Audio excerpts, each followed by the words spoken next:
Përshëndetje miq, uroj të jeni mirë dhe mirë se erdhët në kanalin tim.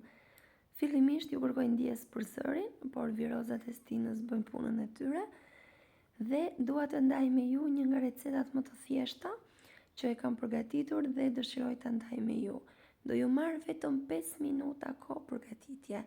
Në një tigan do shtojmë rreth 2 lugë vaj ulliri, 1 deri në 2 patate, do t'i pastrojmë shumë mirë, do t'i ndajmë në feta dhe do t'i vendosim për t'i skuqur. Nëse keni më të thjesht t'i prisni në mënyrë të çrregullt, mund t'i prisni sipas dëshirës, por në këtë formë vendosen dhe bëhen më estetike në tigan. Pasi i kemi vendosur dhe skuqen në një han, do t'i kthejmë në anën tjetër. Dua t'ju kujtoj se nëse jeni i ri në kanalin tim, mos harroni të bëni subscribe dhe të shtypni butonin e ziles, kështu të njoftoheni për çdo recetë të re të postuar.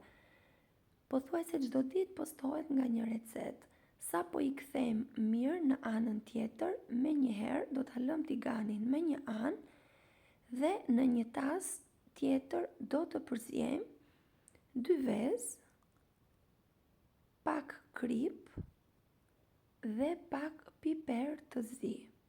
Piperi është sipas dëshirës, por unë kur përgatis receta me vezë, gjithmonë shtoj pak piper të zi pasi i jep aromë shumë të mirë. Masën do ta përzijem shumë mirë.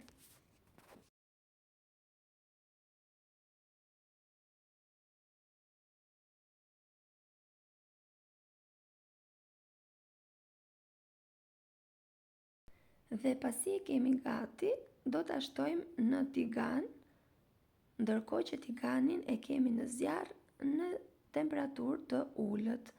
Menjëherë do shtojmë rreth 100 gram djath pice dhe bacon ose prosciutto, sido që ta quani. Është kënaqësi për mua të mësoj se nga cili vend i Shqipërisë apo i botës më ndiqni. Nëse keni dëshirë, mund ta më shkruani në koment. Pasi kemi vendosur prosciutton, do shtojmë edhe speca të ndara në copa të vogla. Tiganin do ta mbulojmë me kapak dhe do vazhdojmë gatimin për rreth 1 minutë sa të shkrijë djathi në zjarr të ngadalt. Menjëherë pas kësaj e keni gati.